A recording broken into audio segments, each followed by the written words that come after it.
waraturengeye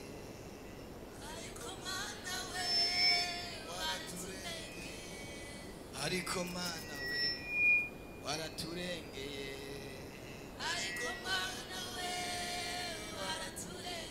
hallelujah amen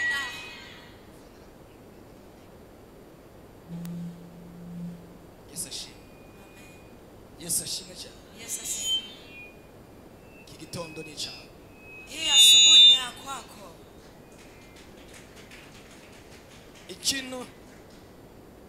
ikintu tugiye gukorera ko uko mwanya mbona bagiye kitu ambacho tunaenda kufanya muri iyi minsi cyangwa uyu munsi nejo kubera umwanya amaze kugenda mwa hizi siku leo hata kesho turagarura igihe cyagiye tutarudisha wakati umeenda turagarura igihe cyagiye tutarudisha wakati umeenda turagarura igihe cyagiye tutarudisha wakati umeenda haleluya amen turavutura ikiziriko cy'igihe tutachana kamba ya wakati ari umuntu atamenye igihe ko cyageze kuna muda mtu hawezi kujua ya kwamba muda umefika hari umuntu asamara kuna wakati mtu anazuba igihe kikamurenga wakati ukampitia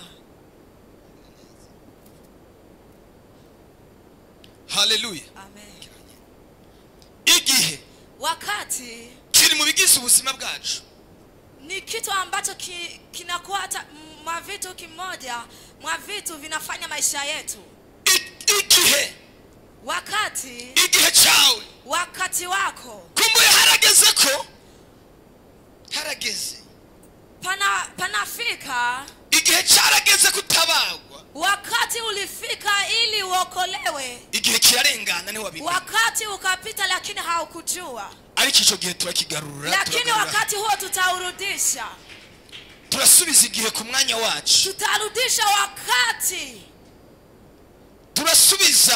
turasubiza urushinge aho gwategerezwa kuba ruhagaze tutarudisha sindano mahali warasamaye igihe cyawe kirakurengana ulizuba wakati wako warasamaye ingishu yawe irakurengana ulizuba warasamaye umugisha wawe urakurengana baraka yako abadayimoni baragusamaje igihe kirakurengana abarozi baragusamaje igihe kirakurengana ariko Imana yambariye ngo ico kiziriko abadayimoni batuzirikishije cy'umwanya kiracika mu izina rya Yesu funguliwa kwa jina la Yesu ndabagire gute kugira ngo mwumve icyo ndiko ndavuga nifanye nini ili msikie zenye niko mwe yarambwiye ngo Roho ameniambia abantu benshi watu wengi baba barahezagiwe barabaye mu bihe byabo wangekuwa wamebarikiwa wakawa kwa wakati wao ariko abantu lakini watu ariko abacawe ariko abarozi baraje baragusamaza walikuja kwako wakakufanya ili niwamenye ko igihe cyawe cyageze haukujua ya kwamba wakati wako umefika ariko Imana yambwiye ngo igihe kiragaruka lakini Mungu ameniambia kwamba wakati utarudia turahamagara igihe gisubire kigaruke tutaita wakati ili urudie tena nta kindi kintu na kimwe kibaho hakuna kingine kitu ambacho gishobora kugarura igihe kinaweza kurudisha wakati iyi saha yarenganye kama saa imepita iba yarenganye twinjira mu isaha y'undi munsi imepita ili saa nyingine ariko icyo Imana yambariye lakini chenye Mungu ameniambia turasubiza ku isaha y'ejo haheze tutarudia kwa wakati wa jana uliopita ntabwo ibintu mubyumvise neza wa vizuri mukobwa wawe uri ngaha igihe cyarenganye urasubira ku isaha yawe yayigereje urasubira ku Mana yanje ntabwo mubyumva wamuzamuye haleluya ndabona igihe cyanyu cyagarutse igihe cyanyu cyongeye kuza igihe cyanyu cyongeye kugaruka cyaragiye ariko Imana yacu ni Imana igarura ibihe abagire gute kugira ngo mwumve icyo niko ndavuga igihe cyawe cyongeye kugaruka igihe cyawe cyongeye kugaruka igihe cyawe cyongeye kugaruka icyo kiziriko cya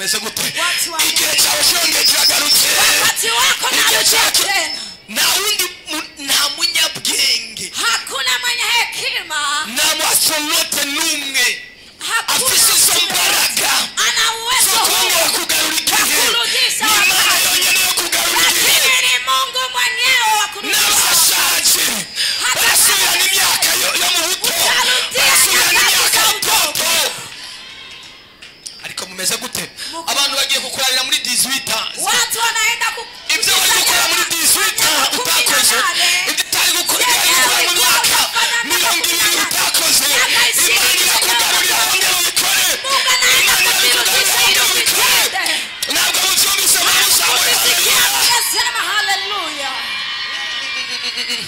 bituzamure haleluya tuseme haleluya nabwiwe n'Imana ngo muri nimeambiwa na Mungu tunaimba wakati wako unarudia wenye waliyekutupa watarudia waliyekusalau watajua ya kwamba unakofi pigia Mungu makofi mengi telebo shakata itala danza fai satani yabohesheje abantu igihe shetani alifunga watu kwa wakati ariko Imana nayo ibohesheje abantu igihe nyene lakini Mungu anafungulia watu kwa wakati ni kimwe ku kindi pamoja mu mwanya Imana nayo igutabariye mu mwanya Mungu naye anakuokoa kwa wakati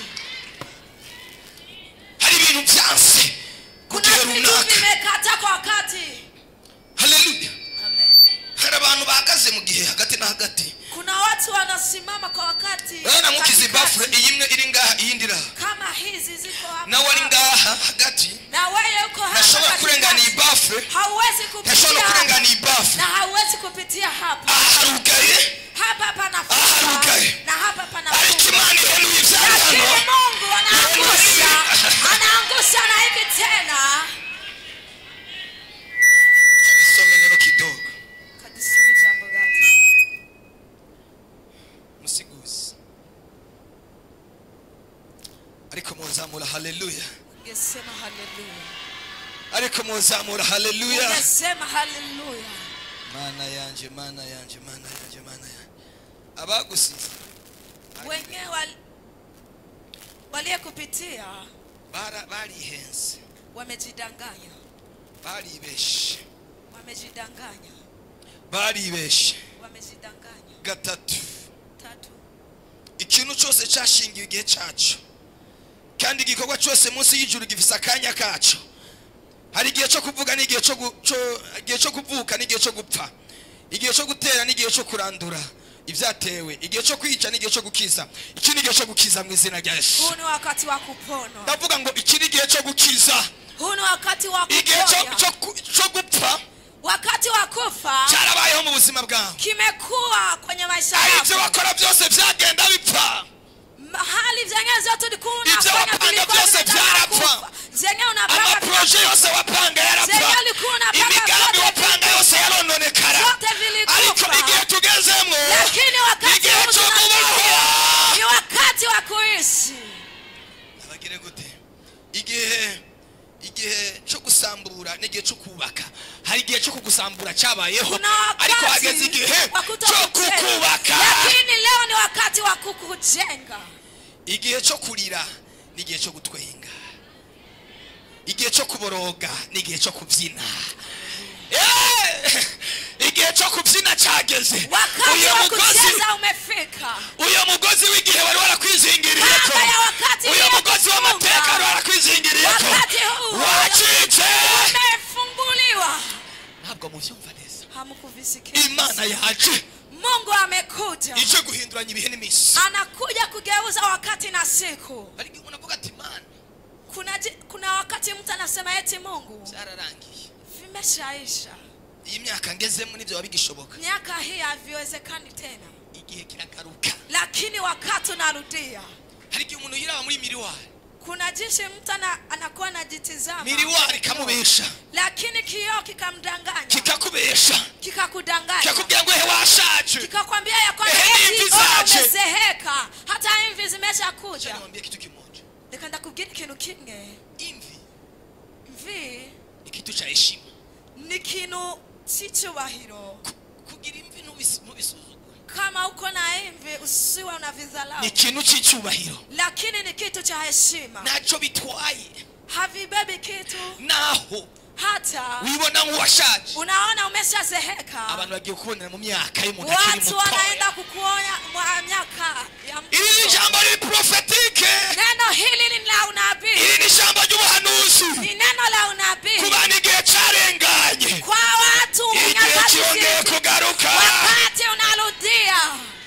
Barakubwiye ngo igihe cyararenganye ntuzokira. Wamekwambia ya kwamba wakati unarudia. Lakini vitu vinageuka. Noneho haje igihe cyo kukiza. Panakuja wakati wa kuponwa. Cyo kiziriko. Kamba hiyo kiracika. Inachanwa. Muhagarara. Msimame. Tuzokibandanya ejo. Tutaendelea na kesho. Tutarifafanua. Tuzogagura. Tuzoginjiramo. Tutaingia. Nanseko mugenda mutumvise na kanuna gatonya basi. Nilikatali msiane ariko nabwiwe ngo ndababwire. Lakini niliwaambia hili wese ari hano. Mtu yeyote yako hapa. Ibintu si wowe ugiye kubirondera. Vitu sio wewe unaenda kuvitafuta. Ariko nivyo bigiye kukurondera. Vinaenda kukutafuta. Umva. Sikia. Akazi si wowe ugiye kukarondera. Kazi sio wewe unaenda kuitafuta. Bagiye kukurondeza turihe. Lakini wanaenda kutafuta turihe. Mwabasore mwe. Vijana. Sigiye cyo kuresha. Sio wakati wa kwenda. Mwarareje igihe kinini barababenga. Mlitongoza wakati mrefu wakawakataa. Ariko none bagiye kubironderera ati none uko wabisheri. Kaka jambo wari wambwiye uracakariko. Eti neno lile kaka jambo wari wasabye karacabandanya. Niko linaendelea. Haleluya. Amen. Mwabakobwa mwe. Mabinti. Mwarabenzwe igihe kinini. Wali wakataa. Ariko igihe cyageze. Lakini wakati bagiye kubarondeza muri liste y'abantu benshi bari bafise. Kwa wale walikuwa nao. Nikamvuga iki kintu kiri prophetique. Acha niwaambie neno kitu kicha unabii. Kubahuma amaso bari abantu. Mungu anaenda kuwafunga macho wale watu. N'umwe babona. Wasiona hata mmoja lakini waone wetu. Ariko Yesu mwiza. Bwana Yesu asifiwe. Amen. Igihe kirageze umugabo wawe akwite hani akwite. Wakati unafika mume wako akuitwe mpenzi wangu. Akuite. Akubwire ati niyo ngibona kuri mwiza kuva nakurongora. Akwambia kwamba nitona leo uko mzuri sana. Ufise ubwiza bw'igitanga. Una uzuri wa kawaida au sio wa kawaida. Ibizina yakwita je ntubimbwire. Majina yakuita usiniambie wewe unajua. Lakini kwa sababu anaenda kukuita jina lingine. Akubwire tisheri. Akwambia ati mpenzi. Imembo ngomba ndaguhe. Kitu nataka nikupe. Imembo. Zawadi nataka nikupe. Zawadi ni imembo biratandukanye. Zawadi ni impano. Imembo. Kitu nataka nikulipe. Kuko ndakuri mwideni. Niko deni lako, nina deni lako. Wamanda gukubwira kabiri. Nataka nilete falanga mara pili. Aunda chapwa ati jewe ni zambere ntazo nabonye. Kuna mwenye anaweza kusema eti hata za kwanza kama busaza ataleta falanga hata kama umeshazeheka. Muje mu kwezi kwa buki mu myaka 50 mumaze. Mwingie mwezi huko mwa miaka 50 mnamaliza. Mugende munezerwe muje ku musenyi nk'abantu bakiri bato. Kufurahi huko biti. Kuko igihe cyagarutse. Kwa sababu wakati umerudia. Abagwayi begere hani bensenge mu munota umwe afise ibibazo by'ingwara. Nimba waje ufise ikibazo cy'ingwara, nimba wazanye umuntu agwaye kumwe wa muvyeyi yabivuga, nimba hari umuntu ufise agwaye ari mu rugo, turamusengera mu kwizera. Tunamuombea kwa imani. Imana irakora igitangaza. Mungu atatenda muujiza. Ni minota 2 gusa duhite dutaha. Dakika 2 tu. Wewe wizere. Wewe una imani. Haleluya. Amen. Wewe wizere. Kuwa na imani. Imani irakiza iyo ngwara. Mungu atafanya mambo. Imani irakiza ico cago. Mungu atafanya. Imani irakiza ubwo bubabare. Mungu atafanya. Haleluya. Mungu haleluya. Shira ibiganza ku mutwe. Tia mikono. Mu mutwe ni hari centrale y'ubuzima bwawe. Uko ushize ibiganza ku mutwe. Kama ulivyotia imbaraga z'Imana ziraza kugenda genda. Uwezo wa Mungu utakuwa zinjire mu maguru, mu birenge, mu ngingo, mu nda, mu bwongo, ingingo zose z'umubiri. Mahali popote. Data mu izina rya Yesu.